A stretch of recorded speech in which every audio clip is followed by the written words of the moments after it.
हिजरा की कहानी हमें याद दिलाती है कि पैगंबर मोहम्मद सल्लल्लाहु अलैहि वसल्लम भी। दोस्तों, न्यूयॉर्क के मेयर ज़ोहरान ममदानी ने हुज़ूर सल्लल्लाहु अलैहि वसल्लम के बारे में ऐसी बात कही दी कि ट्रंप भी देखते रह गए। जी हाँ दोस्तों, आज की वीडियो आपको आखिर तक ज़रूर देखनी चाहिए। दोस्तों, सबसे पहले आप ज़ोहरान ममदानी का ये बयान सुनिए। कहानी हमें याद दिलाती है कि पैगंबर मोहम्मद सल्लल्लाहु अलैहि वसल्लम भी एक अजनबी थे जो मक्का से भाग गए थे और मदीना में उनका स्वागत किया गया था।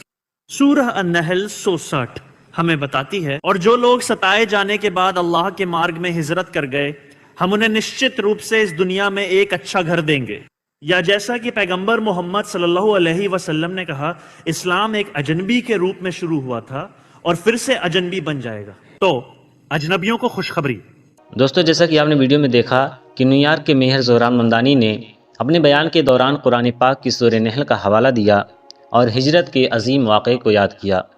उन्होंने कहा कि जब हमारे प्यारे नबी सल्लल्लाहु अलैहि वसल्लम मक्का से मदीना हिजरत करके पहुँचे थे तो मदीना वालों ने आप सल्लल्लाहु अलैहि वसल्लम का शानदार इस्तकबाल किया, इज़्ज़त दी, मोहब्बत दी और अपना सब कुछ बांट दिया।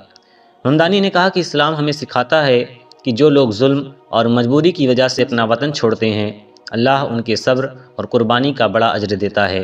फिर ममदानी ने अपनी ज़िंदगी का जिक्र करते हुए कहा, मैं खुद एक दूसरे मुल्क से आया हूँ और आज न्यूयॉर्क जैसे बड़े शहर की जिम्मेदारी संभाल रहा हूँ, इसलिए मैं मुहाजिरीन के दौर और जद्दोजहद को खूब समझता हूँ।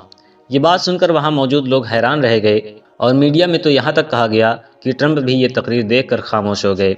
ममदानी का कहना था कि हिजरत हमें ये सबक देती है कि जो लोग मजबूरी में अपना घर छोड़ते हैं उनके साथ नफ़रत नहीं बल्कि मोहब्बत, हमदर्दी और एहतराम से पेश आना चाहिए। दोस्तों, यही हमारे इस्लाम की खूबसूरती है। अगर आपको वीडियो पसंद आई हो तो लाइक करें, चैनल को सब्सक्राइब करें।